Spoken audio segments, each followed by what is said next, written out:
भगवान श्रीकृष्णको जीवनी र लीला भाग 29 महाभारत युद्ध। युद्धका केही नियम थिए। सूर्यास्त भएपछि त्यस दिनको युद्ध पुरा हुनेछ। समान बल भएका योद्धाहरूका बीचमा मात्रै युद्ध हुनेछ। कुनै पनि किसिमले युद्धबाट हटेको योद्धामाथि शस्त्र अस्त्र प्रहार गर्न पाइने छैन। जससँग युद्ध लड्ने हो उसलाई त्यसको सूचना पहिल्यै दिनुपर्नेछ। युद्धमा सहयोग गर्ने सेवकहरूलाई मार्न पाइने छैन। युद्धमा मरियो भने स्वर्ग प्राप्ति हुन्छ भन्ने योद्धाहरूको विश्वास थियो। कि त जितिन्छ कि त स्वर्ग प्राप्त हुन्छ भन्ने उनीहरूको सोच थियो। युद्ध क्षेत्रमा पाण्डवका सेना पश्चिमपट्टि र कौरवका सेना पूर्वपट्टि युद्धका लागि तयार भए। दुवैतर्फ शिविरको व्यवस्था गरियो जहाँ सैनिकका लागि भोजन र घाइतेको उपचारको व्यवस्था हुन्थ्यो। यस युद्धमा कौरवलाई सहयोग गर्ने जनपदहरू थिए: गान्धार, मद्र, सिन्ध, काम्बोज, कलिङ, सिंहल, दरद, अभिसह, मगध, पिशाच, कौशल, प्रतीच्य, पाइभिल, उदिच्य, अंश, पल्लव, सौराष्ट्र, अवन्ती, निषाद, सुरसेन, शिवी, वसती, पौरव, तुषार, चुचुपदेश, अश्वक, पाण्डय, पुलिन्द, पारद, क्षुद्रक, प्राग ज्योतिषपुर, मैकल, कुरुबिन्द, त्रिपुरा, सल, अम्बष्ट, कैतव, यवन, त्रिगर्त, सौवीर र प्राच्य। कौरवको तर्फबाट लड्ने योद्धाहरू भीष्म, द्रोणाचार्य, कृपाचार्य, कर्ण, अश्वत्थामा, मद्र नरेश, शल्य, भूरिश्रवा, अलम्बुस, कृतवर्मा, कालिङ्गराज, श्रुतायुध, शकुनी, भगदत्त, जयद्रथ, विन्द, अनुविन्द, काम्बोजराज, सुदक्षिण, बृहद्वल, दुर्योधन र उनका 19 भाइहरू सहित अन्य हजारौं योद्धा। भीष्मलाई शास्त्र ज्ञानमा शुक्राचार्य र रणकौशलमा परशुराम भन्दा बाहेक अन्यले प्रतिस्पर्धा गर्न सक्दैनन् भन्ने मानिन्थ्यो। उनले पाण्डव र कौरवलाई धनुर्विद्या सिकाएका थिए र अर्जुन उनका प्रिय शिष्य थिए। द्रोणाचार्य कौरव र पाण्डवका गुरु थिए। उनका प्रिय शिष्य अर्जुन भए पनि उनी आफ्नै छोरा अश्वत्थामामाथि विशेष ध्यान दिन्थे। कृपाचार्य कौरवका आचार्य थिए। पाण्डव तर्फका जनपदहरू थिए: पाञ्चाल, चेदी, काशी, करुष, मत्स्य, केकय, सृञ्जय, दक्षाण, सोमक, कुन्ती, आनप्त, दासेरक, पपद्रक, अनुपक, किराट, पटच्चर, तित्तिर, चोल, पाण्ड्य, अग्निवेश्य, हुण्ड, दानवारी, शबर, उद्वस, वत्स, पौण्ड्र, पिशाच, पुण्ड्र, कुण्डिविष, मारुत, धेनुक, तङ्गण र परतगण। पाण्डवका तर्फबाट लड्ने योद्धाहरू थिए: भीम, नकुल, सहदेव, अर्जुन, युधिष्ठिर, द्रौपदीका 5 छोराहरू सात्विक, उत्तमौजा, विराट, द्रुपद, धृष्टद्युम्न, अभिमन्यु, पाण्ड्यराज, घटोत्कच, शिखण्डी, युयुत्सु, कुन्तीभोज, उत्तमौजा, शैव्य र अनुपराज, नील लगायत हजारौं योद्धा। तटस्थ जनपदहरू थिए: विदर्भ, शाल्य, चीन, लौहित्य, शोणित, नेपाल, कोकण, कर्नाटक, केरल, आन्ध्र, द्रविड आदि, जसले यस युद्धमा भाग लिएका थिएनन्। युद्ध सुरु हुनै लाग्दा अर्जुनलाई श्रीकृष्णले गीताको उपदेश दिए। भीष्म पितामहले युद्ध सुरु हुन लागेको सूचना दिए। उनले भने, यदि कुनै योद्धा अर्को पक्षमा जान चाहन्छ भने ऊ स्वतन्त्र छ। दुर्योधनका एक भाइ युयुत्सु आफ्नो पक्ष छोडेर पाण्डव पक्षमा गए। श्रीकृष्णको उपदेशपछि अर्जुनले देवदत्त नामक शङ्ख बजाएर युद्धको घोषणा गरे। युद्धको पहिलो दिन युद्धमा 10,000 सैनिकको मृत्यु भयो। भीष्मले थुप्रै पाण्डव पक्षका सैनिकलाई मारिदिए। विराट नरेशका छोराहरू उत्तर र श्वेत क्रमशः शल्य र भीष्मद्वारा मारिए। पाण्डव पक्षको धेरै नोक्सान भयो। कौरव पक्ष बलियो देखियो। दोस्रो दिन भीष्मले अर्जुन र श्रीकृष्णलाई कैयौं पटक घाइते बनाइदिए। भीष्मले पाण्डव पक्षका हजारौं योद्धालाई मारिदिए र अर्जुनले भीष्मलाई भीषण संहार गर्नबाट रोके। पाण्डव पक्षको धेरै क्षति भयो। तेस्रो दिनको युद्धमा भीष्मले धेरै क्षति गरेको देखेर श्रीकृष्णले अर्जुनसँग भीष्मको वध गर्न भने र अर्जुनले श्रद्धाका कारण भीष्मसँग खुलेर युद्ध गर्न सकेनन्। यस्तो अवस्थामा श्रीकृष्ण आफै भीष्मलाई मार्नको लागि उद्यत भए।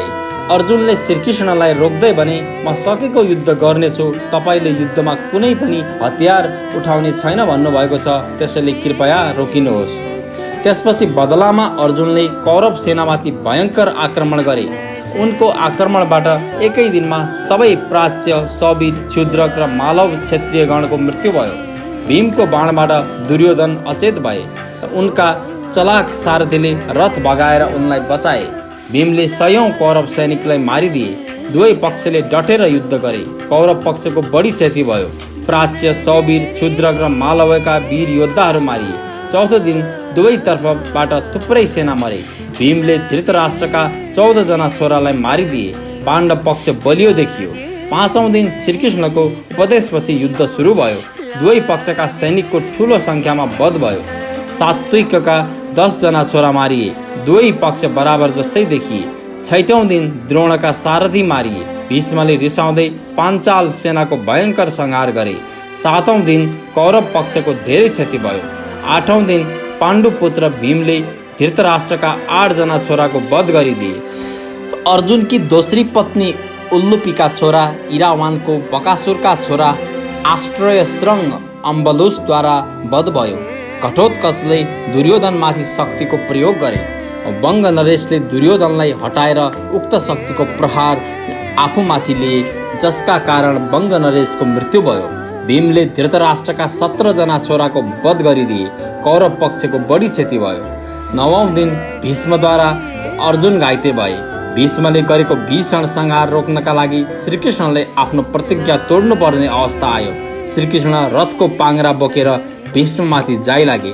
श्रीकृष्णले झम्टिँदै आएको देखेर भीष्म शान्त भए र मर्नका लागि तयार भए। श्रीकृष्णद्वारा मर्न पाइने भइयो भनेर उनी खुसी भए। तुरुन्तै श्रीकृष्ण पनि शान्त भए। भीष्मले पाण्डव सेनाको अधिकांश भाग समाप्त गरिदिए। कौरव पक्ष बलियो देखियो। 10औं दिन श्रीकृष्णको भनाइ मान्दै पाण्डवले भीष्मका सामुन्ने हात जोडेर उनको मृत्युको उपाय सोधे। भीष्मले केही समय सोचेर उपाय बताइदिए।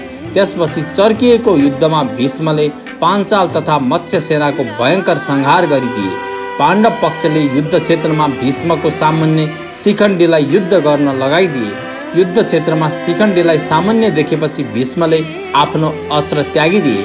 त्यही समयमा अर्जुनले मन नलागी आफ्ना बाणबाट भीष्मको शरीर पुरै छेद गरिदिए।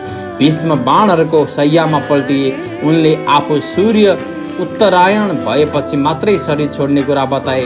उनले आफ्ना बुवा शान्तनुबाट इच्छा मृत्युको वर प्राप्त गरेका थिए। त्यस दिनको युद्धमा पाण्डव पक्ष बलियो देखियो। 11औं दिन द्रोणलाई कौरव पक्षको सेनापति बनाइयो। कर्णले पाण्डव सेनाको भयङ्कर संहार गरिदिए। दिनको अन्त्यतिर द्रोणले युधिष्ठिरलाई युद्धमा हराइदिए। युद्धमा कौरव पक्ष बलियो देखियो। 12औं दिन सात्यकीले कौरवका अनेक उच्च कोटिका योद्धालाई मारिदिए, जसमध्ये प्रमुख जलसन्धि, त्रिगर्तका, गजसेना, सुदर्शन, म्लेच्छका सेना, भूरिश्रवा, कर्णपुत्र प्रसन आदि थिए। 13औं दिन भगदत्तको मृत्यु भयो। द्रोणले युधिष्ठिरलाई पक्रनका लागि चक्रव्यूह रचे। उक्त व्यूह तोड्न अर्जुनका छोरा अभिमन्युलाई मात्रै आउँथ्यो। उनलाई तोड्न त आउँथ्यो, तर बाहिर निस्कन आउँदैनथ्यो। भीम आदि अभिमन्युले चक्र तोडेपछि भित्र पस्नका लागि उनको पछि लागे र अभिमन्यु चक्रव्यूह तोड्दै भित्र पसे। यत्तिकैमा जयद्रथले चक्रव्यूह पहिलाकै जस्तो बनाइदिए र अभिमन्युसँग गएका सबै बाहिरै रहे। अभिमन्युले चमत्कारी युद्ध गरे। अन्त्यमा कर्णको आग्रहमा 7 महारथीहरू कर्ण, जयद्रथ, द्रोण, अश्वत्थामा, दुर्योधन, लक्ष्मण तथा शकुनीले एकसाथ अभिमन्युमाथि आक्रमण गरे।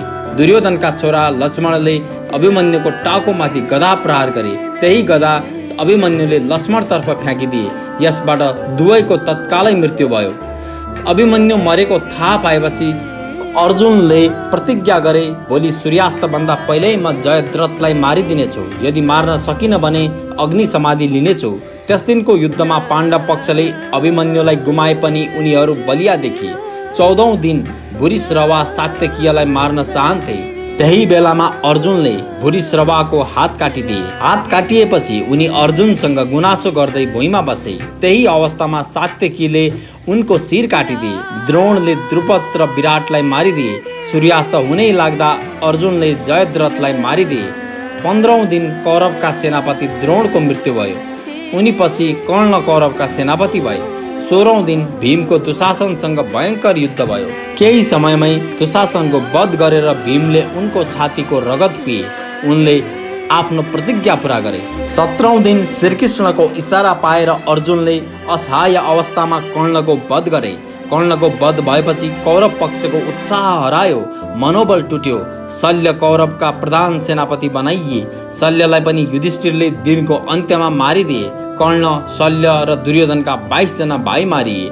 18औं दिन कौरव पक्षमा 3 जना योद्धा बाँचेका थिए, अश्वत्थामा, कृपाचार्य और कृतवर्मा। अश्वत्थामाले पाण्डवको वध गर्ने प्रतिज्ञा गरे। अश्वत्थामा कौरवका सेनापति बने। उनी कृपाचार्य र कृतवर्माले राति पाण्डव शिविरमा आक्रमण गरे। अश्वत्थामाले बचेका सबै सेनाहरू, द्रौपदीका 5 छोराहरू धृष्टद्युम्न र शिखण्डी आदिलाई मारिदिए। बुवा द्रोणाचार्यलाई छलपूर्वक मारेको थाहा पाएर अश्वत्थामा दुखी र क्रोधित थिए। उनले क्रोधवश ब्रह्मास्त्रको प्रयोग गरे, जसबाट युद्धभूमि शमशान भूमिमा बदलियो। यस्तो देखेर श्रीकृष्णले उनलाई कलियुगको अन्त्यसम्म घाइते अवस्थामै जीवित रहने श्राप दिए। त्यही दिन भीमले दुर्योधनका बचेका सबै भाइलाई मारिदिए। सहदेवले शकुनीलाई मारिदिए। आफ्नो पराजय भएको थाहा पाएर दुर्योधन भागे। उनी तलावभित्र गएर लुकेका दुर्योधनलाई पाण्डवले फेला पारे। भीम र दुर्योधनको बीचमा गदा युद्ध भयो। अन्त्यमा श्रीकृष्णको इसारा बुझ्दै छल गरेर भीमले दुर्योधनको जाँघमा प्रहार गरे। यही चोटका कारण दुर्योधनको पनि मृत्यु भयो र पाण्डवले युद्ध जिते।